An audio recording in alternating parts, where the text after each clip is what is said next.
This is Valley View News. Hundreds of people gathered in Santa Monica to protest the violence occurring in Venezuela. Airline officials informed families of the passengers that no one survived on missing Malaysian Flight 370. Police in Northridge uncover a pipe bomb found on a man after suspecting he possessed a destructive device. Welcome to Valley View News. I'm Nelsie Carrillo. And I'm Esmeralda Curiega. Malaysian airline officials have told the relatives of the missing passengers that nobody on the flight survived. A British satellite company and accident investigators found new information on the whereabouts of the missing Malaysian Airlines Flight 370. Malaysia's Prime Minister held a press conference to announce the discoveries.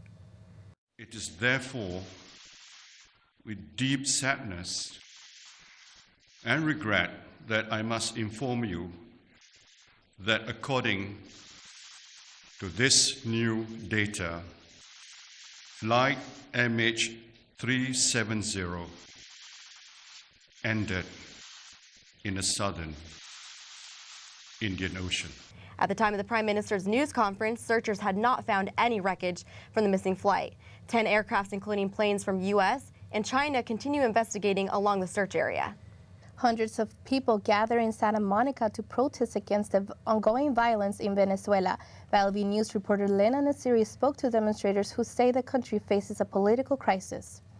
Protest organizer Jesusa Martinez Queen is in Santa Monica fighting for Venezuelan citizens' rights.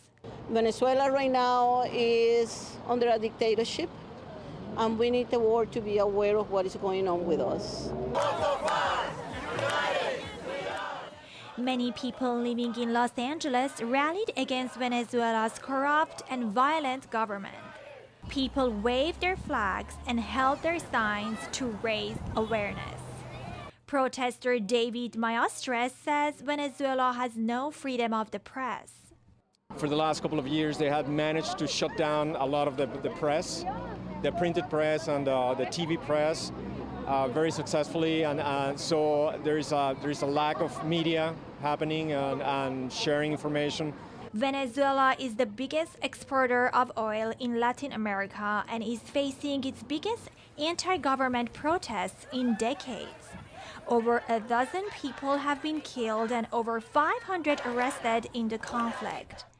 Actress Maria Conchita Alonso says students are not protected. There are a lot of kids a lot of students that are being killed now every day because the National Guard and the Castristas, which are the Cubans, communists that have been taken to Venezuela to be part of the National Guard, they're attacking. The students have nothing to defend themselves. Students were also remembered by candlelight on the beach. Protests in Venezuela are ongoing as crime rates and inflation continue to skyrocket. So many people gather here in Santa Monica to raise concerns for Venezuelans who are suffering back home. Reporting in Santa Monica, Lina Nasiri, Valley View News. Hundreds of alleged supporters of exiled Egyptian President Mohamed Morsi have been sentenced. They were sentenced to death in connection to an attack on a police station that killed an officer. The group was convicted after a mass trial that lasted for only 2 sessions. The verdict brought mixed reactions. Egypt's military toppled the government in July after countrywide demonstrations demanded Morsi's resignation. He was Egypt's first democratically elected president following the ouster of longtime leader Hosni Mubarak. About 170,000 gallons of tar-like oil have spilled into a Texas waterway. A boat carrying the oil hit another vessel in the Houston Ship Channel and injured 6 crew members. Oil and tar-like globs were detected 5 miles along the shoreline of the town of Texas City. Wildlife was also affected by the spill. 45 miles southeast of the dike is the Boulevard Flats Shoreboard Sanctuary, home to 70,000 birds.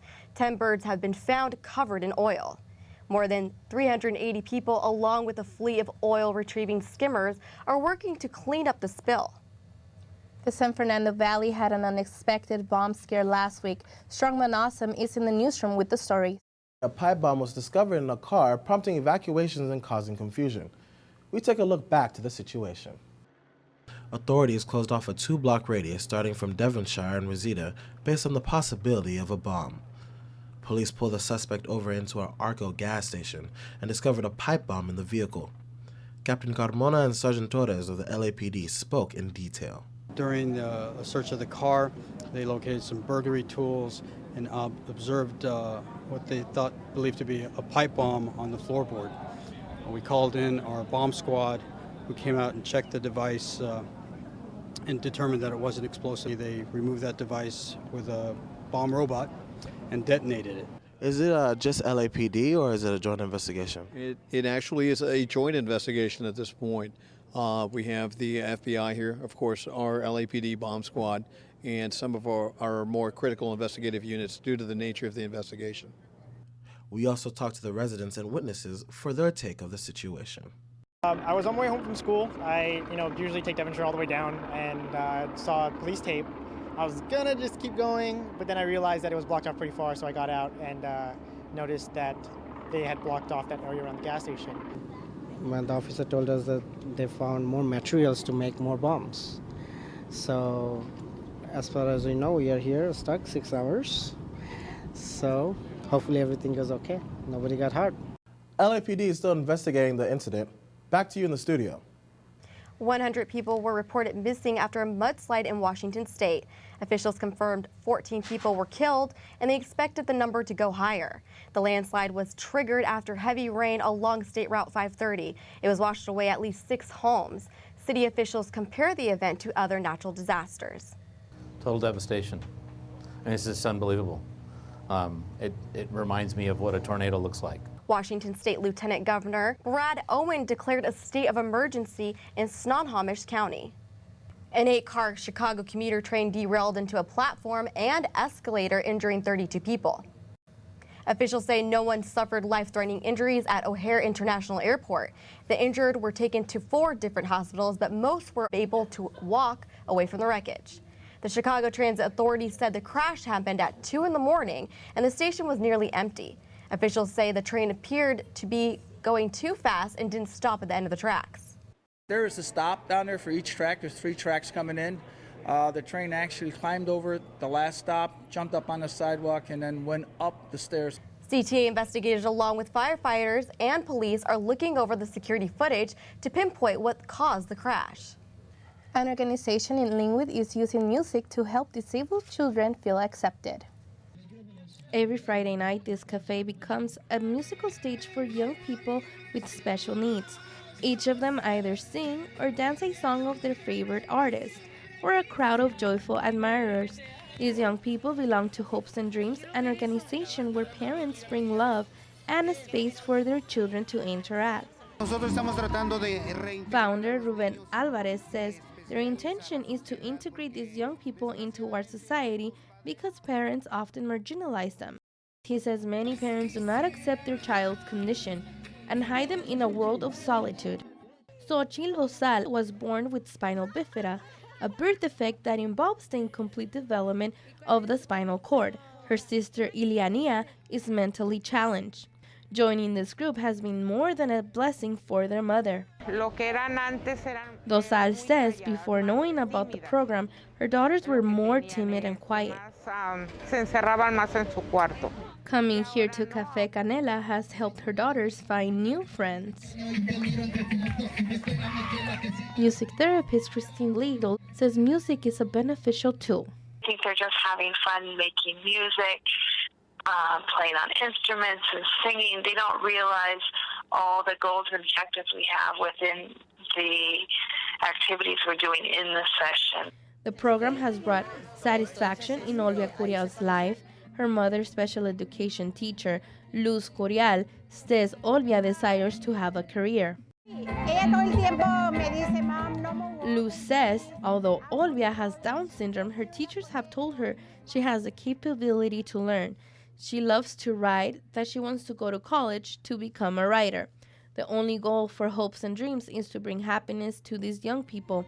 The founders hope other families will follow their journey. This group has received great support from the community that, in fact, when it first started, there were only 5 members. Now there are more than 70 who come here to Café Canela every Friday night. For more information, you can call 310-631-5010. Reporting from Linwood, I'm Nelsie Carrillo for Valley View News. Doctors have found that women with a certain breast cancer gene can develop uterine cancer. Doctors say a faulty BRCA1 gene that is linked to breast cancer is also linked to ovarian cancer. In a study of 300 women, doctors found 4 who had an aggressive form of the cancer despite having their ovaries removed. Doctors recommend those women should be screened for breast cancer often. Doctors also say the women should have their ovaries removed after they are done having children. About 1 in 400 women in the U.S. and Europe have had bad BRCA1 and BRCA2 genes that raise the risks of breast and ovarian cancer. Last year, actress Angelina Jolie had both of her breasts removed due to a BRCA1 mutation. Denmark has been named the happiest country in the world in the 2013 Happiness Report. Norway came in second, Switzerland was third, Canada was named the 6th happiest country. Most of the happiest countries are in Scandinavia. The report analyzes life expectancy, gross domestic product, per capita, social support, generosity, and freedom to make life choices. Officials hope the report improves the world's social, economic, and environmental well-being. A group of undocumented students, also known as the Dreamers, recently tried to cross the U.S.-Mexico border as part of a demonstration.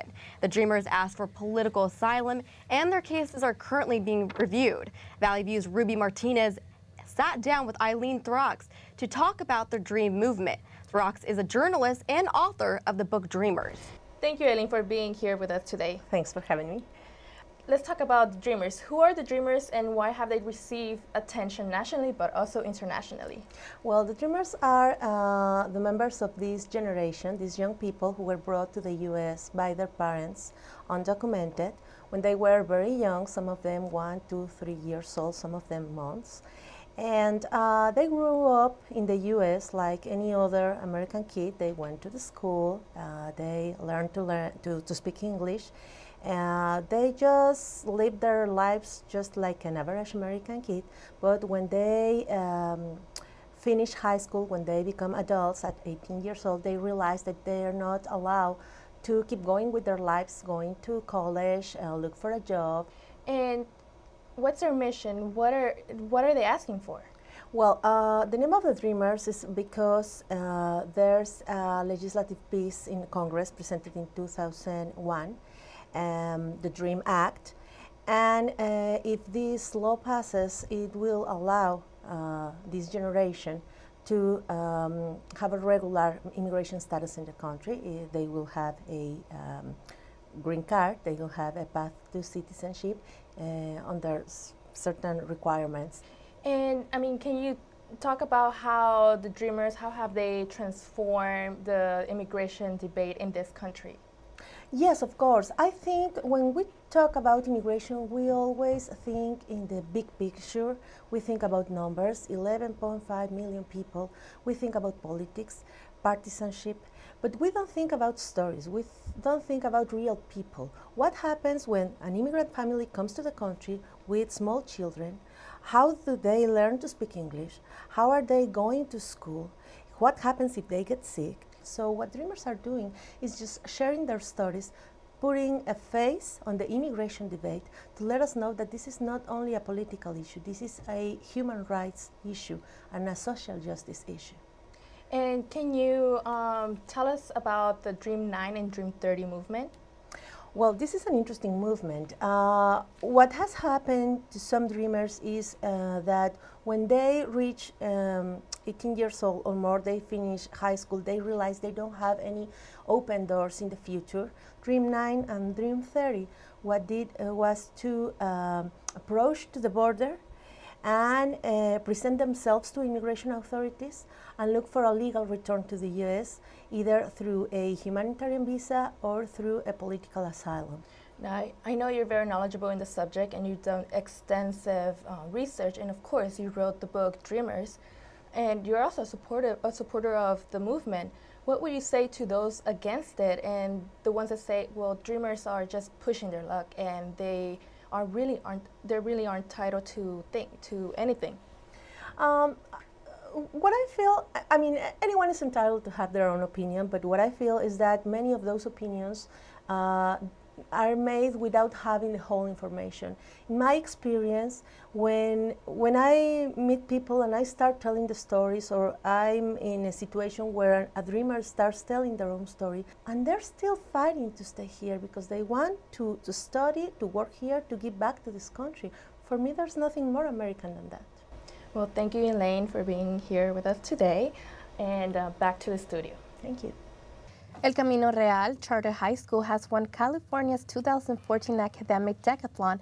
The six-time national champions dominated the two-day competition, scoring almost 58,000 out of a possible 65,400 points. They will compete for the national title in Honolulu next month. An Anaheim police dog named Bruno has survived a gunshot wound. Officers were searching for 3 men suspected of violating their parole. Anaheim Police Lieutenant Tim Schmidt says one of the suspects fired on officers and the dog. The shot struck the dog in the face. Although Bruno is recovering, he is unlikely to return to work. He is expected to remain at the veterinarian's office for at least 6 weeks. A fund was established to cover Bruno's medical bills. Coming up next in sports, we have news on the upsets of March Madness and the stabbing of an NFL player. Adopting a new pet is a rewarding experience. And shelter pets make super pets. Your new best friend will steal your heart, bring you happiness, and enrich your life for years to come. You can make a difference in the life of an animal. Adopt and bring home a shelter pet today. To find out more, visit theshelterpetproject.org. Thanks for calling the GED Pep Talk Center. Jerry Stiller speaking. Your level 7 in-your-face pep talk. I can keep pushing. Believe me, I'm good at it. Once you've got your GED diploma, you'll feel so good about yourself. You tell him. Mr. Trejo, can I transfer this guy to you? He needs something a little more persuasive. Yes. Whatever motivation you need, we've got a pep talk for you. Get your GED pep talk and find free classes at yourged.org. So Amelia, let's talk basketball. How did the first week of March Madness go? Well, a lot of people's brackets are ruined, leaving many basketball fans disappointed. But first, Tampa Bay Buccaneers receiver Mike Williams has been stabbed in the leg. The football player was not seriously injured and was released the same night. Williams' brother Eric Baylor is being accused of the assault. The attack took place in the receiver's home in Tampa Bay. The Buccaneers say they are aware of the situation and are working on gathering additional information. It was just too good to be true. Kentucky snapped the perfect storybook ending for Wichita State. With 3 seconds left, Wichita had possession but couldn't convert on a 3-point attempt. The Shockers' route to the big dance was not going to be an easy one. They were going to have to meet up with underseeded teams just like Kentucky. Shockers coach Greg Marshall wasn't disappointed with how the season ended. Just excited to be sitting here with these gentlemen, and the joy that they brought us all year long will live with me forever. So, congratulations to Kentucky. Wichita was not the only team to suffer a surprising loss. It was a David versus Goliath battle, powerhouse Kansas versus Pac-12 Stanford. However, Stanford sent an experienced team to the postseason, while Kansas sent a team heavy with talent. Kansas freshman phenom Andrew Wiggins only scored 4 points. Stanford had 4 players in double figures. Kansas had one last chance to send the game into overtime, and this is how it played out. Frank Camp with 4. Gets the shot away. It's wide of the mark. Into the arms of Powell. And Stanford will advance to Memphis. Some Kansas fans were distraught with the loss. CSUN looked anything but a 16th seed against number 1 seed South Carolina in the NCAA tournament. Even with a disappointing loss, 73-58, there were many highlights for the Matadors. CSUN's Janae Sharp put up 26 points against a team who controlled the SEC this past season. The team also shot more than 70% from the charity strip. Despite their loss, the Matadors had a historic year, with junior Ashley Goa receiving Player of the Year. Coach Jason Flowers was named Coach of the Year, and Janae Sharp was awarded Defensive Player of the Year. Our Hannah Townsley reports on a viewing party the campus sports girl held during the tournament game. Even though the NCAA game took place in Seattle, people here at home still came out to show support at a viewing party for the CSUN women's basketball team. Many students and supporters gathered to watch the game on the big screen. There were a lot of cheers and criticism throughout the game. Some CSUN students talked about why they came out to show support. I think it's tight that a team so small, like, usually wouldn't think of a team like Cal State Northridge that would make it to like the NCAA Women's Championships. A pivotal point in the game was in the second half when Ashley Gouye fell and hit her head, causing her to walk away from the rest of the game. Female athletes from the water polo team also came out to watch the game. Some of them talked about how they were encouraged that another women's team made it this far in this division. They're doing awesome and they're representing the women's sports at this school, which is super important. And a lot of people here don't know that this is a Division I athletic school, and they're being so successful right now playing in the NCAA championships. I think it's really cool because I think a lot of people like underlook the women's athletics, and so for them to represent and to really show this, I think it gives women athletics in general like a bigger name, and people will come out and support more. The Matadors didn't win the game. Other supporters expressed how proud they are of the players and the coach, saying, Coach Flowers has done a wonderful job rebuilding this program, and I believe he's in his fourth year, and he's definitely got the ladies going in the right direction. And it's something that's great to see, and that this experience is something that the ladies will cherish for the rest of their lives. And unfortunately, since the game ended in a Matador loss, people hope to see that they make it further in the next season. Back to you. FC Barcelona now moves one step closer to catching their league rivals Real Madrid at the top of the table after getting a hard-fought 4-3 victory. The annual El Clásico between the Spanish soccer giants did not disappoint. 7 goals, 3 from penalty kicks, a hat trick from superstar Lionel Messi, and a red card for Real Madrid defender all made the clash one to remember. Real Madrid is sitting on 70 points this season, tied with city rivals Atletico Madrid atop the La Liga standings. Barcelona, after getting the 3 points for beating Real Madrid, sits in second with 69 points. Jonathan Quick earned his 172nd career victory, all in a Kings uniform. Quick made 24 saves, beating the Florida Panthers 4-0. Dustin Brown, Trevor Lewis, Mike Richards, and Alec Martinez all scored for the Kings, with back-to-back wins. The toughest save Quick had to make against the Panthers came 3 minutes in the second period during a power play. He dove to his left at the last second to glove a short backhander by Thomas Fleischman. Quick is in the second season of a $58 million 10-year contract. Quick has also won 47 games that were either decided in overtime or a complete shutout. This was the 30th shutout Quick's career, too shy of Rajiv Vishan's franchise mark. The Dodgers completed the sweep down under. Yasiel Puig came out big in the second game, hitting 3 for 5 with 2 RBIs. The Cuban-born star hit a line drive into left field for a stand-up double and RBI in the top of the 5th. Some were worried about his fitness as he came back to the Dodgers a little heavier than last season.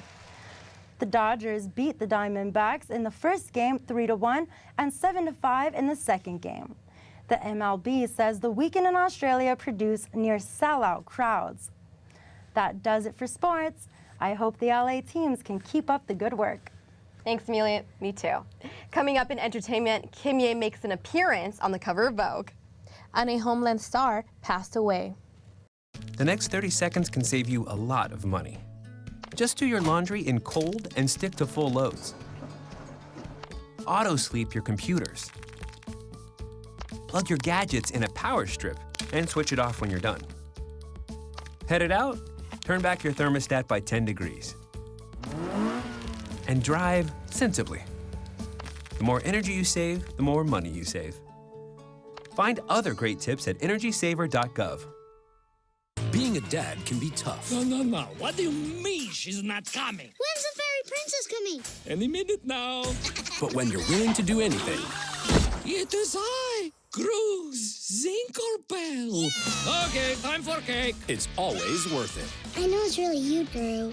I'm just pretending for the other kids. The smallest moments can have the biggest impact on a child's life. Take time to be a dad today. Call 877-4DAD-411 or visit fatherhood.gov. So Rebecca, Kim and Kanye are in the news again. That's right. Hashtag world's most talked about couple. It finally happened for Kim Ye. Kim Kardashian and Kanye West graced April's cover of Vogue magazine. Kim wore a cream-colored wedding dress as her soon-to-be groom wore a blue suit as he held his fiancée tightly. The issue comes out later this month. It comes as a surprise since there have been rumors that editor-in-chief Anna Wintour disliked the Kardashian. Kim was strategically cropped out of last year's Met Gala Best Dressed Galleria. Wintour says she has no dispute with the couple. In an editor's letter, Wintour explained the couple has an impact on today's culture. Former Beatle John Lennon's artwork is going on sale to the public. A collection of his drawings and poems from the 1960s will soon go on sale in New York City. The collection, called You Might As Well Arsk, yes, I said arsk, is a clever British way to say ass. A Sotheby's auction house has estimated the items valued at $800,000. The artwork will give a glimpse into John Lennon's life that few got to know while he was alive. Famed actor James Rebhorn has died at the age of 65. The actor was diagnosed with skin cancer for many years.